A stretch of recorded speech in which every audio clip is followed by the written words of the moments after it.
Hey guys, SirVern back here, and today I am reviewing A Way Out for PS4, played via PS5. So I'm going to go over the same 5 categories I always do: graphics, performance, gameplay slash story, replayability, and then fun factor. Give them a score 1 to 10, average them up, and then talk about the game a little bit. This is a shorter game, and as you can see, it's split screen.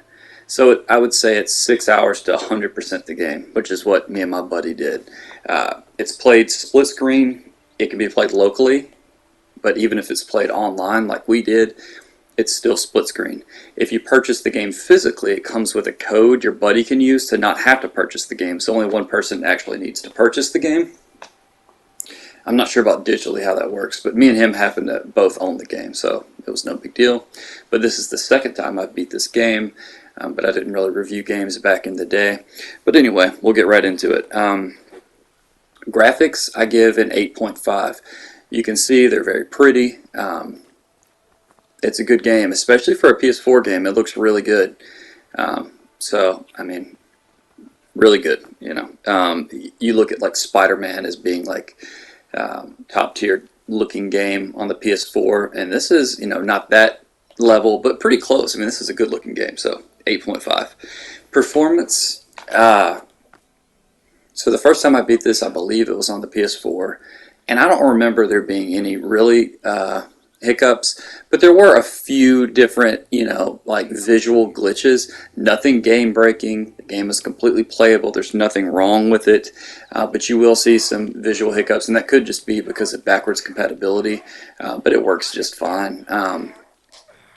But some of the animations can be a little wonky at times. I'm not sure what the budget was on this game, but it's just fine. So I gave an 8.5, and you know, I give the graphics an 8.5 too. So it's good. It's just fine. You know, nothing really to complain about. I'm just nitpicking really, but there are a few you know, bugs here and there, but nothing game breaking.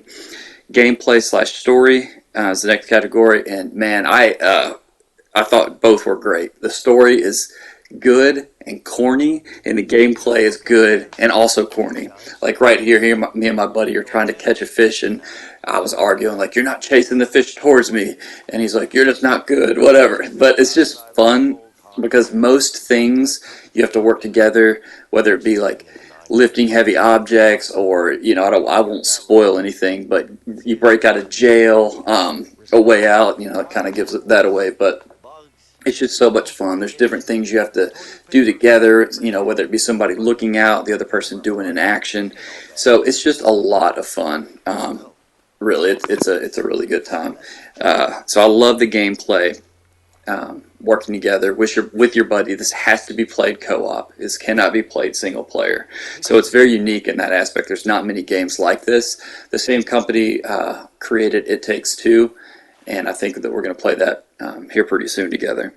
And the story, like I said, is good and super corny, kind of like a 70s or 80s action movie.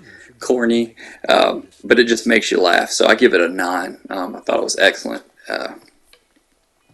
Replayability, this is going to be the lowest, you know, category for me, as with most games, because the game is about 6 hours to 100%. This is the second time I beat it, and although I didn't remember everything that happened, you know, I had a pretty good idea. I knew how it ended generally, but I think it has 2 different endings based on certain things. I think it has 2 different endings. And I think I've experienced them both, but as you can see, I don't have the best of memories. But anyway, you know, you beat it twice. I think you've seen everything you can do. But there's a bunch of different, like, mini games and stuff you can play with your buddy if you play it with somebody different. Play it with a spouse or, you know, a significant other. It's fun. You know, it has like a bunch of little games that you compete in, whether it be darts or horseshoes.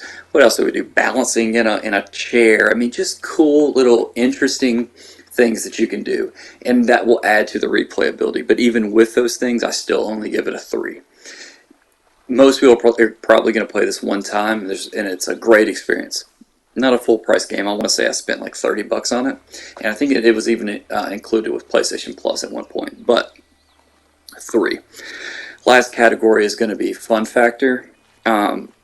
As you can probably tell, I enjoyed this game. Had a lot of fun. My wife was downstairs saying she heard me yelling and laughing last night because it's hilarious.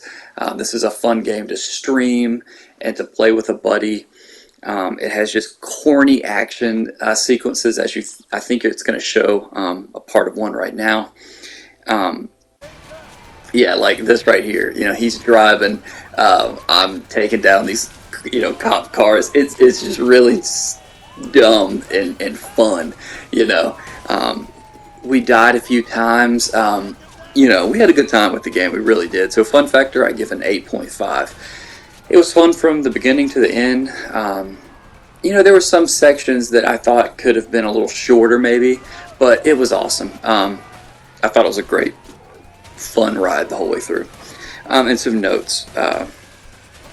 First note is dumb fun. Like, it is, like, you'll just say, there's no way a bunch of times, these things wouldn't happen, but, like, here is bad driving, But it was a lot of fun.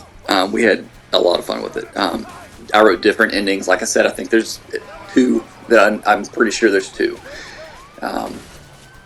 And the story is pretty unexpected, so that's cool. Next thing is Wonky Controls at some parts. So this game is kind of hard to explain or describe, like an action game. What is this? I guess you would describe it as an action game. But it also has a bit of like maybe RPG, maybe, because you are role playing. You get in the heads of these characters and you just act like them, kind of. But like there's shooting aspects, as you can see here, and it's not a first or a third person shooter at heart, so it may be a little wonky. It's not a driving game, so it may be a little wonky.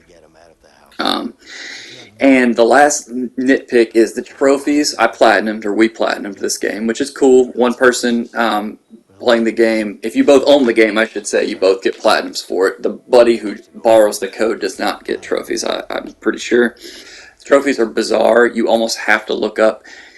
You do have to look them up. There's no way, unless you just absolutely play the heck out of this game, that you're just going to get the trophies. They're just things you would happen to do. Random things you will do. But anyway, I wish the trophies were beat under hard or get both endings to make you play it a few times. But anyway, this is a one playthrough platinum if you look it up and follow a guide, but you wouldn't spoil it. I wouldn't want to because I wouldn't want to spoil anything. So I would recommend playing it through the first time blind, and I did and got one trophy. But anyway, awesome game. These are going to be some screenshots. And as you can see, the game's beautiful. I'm going to end it here. Get the game, especially if it's, $20 used. That's all I got. SirVern out.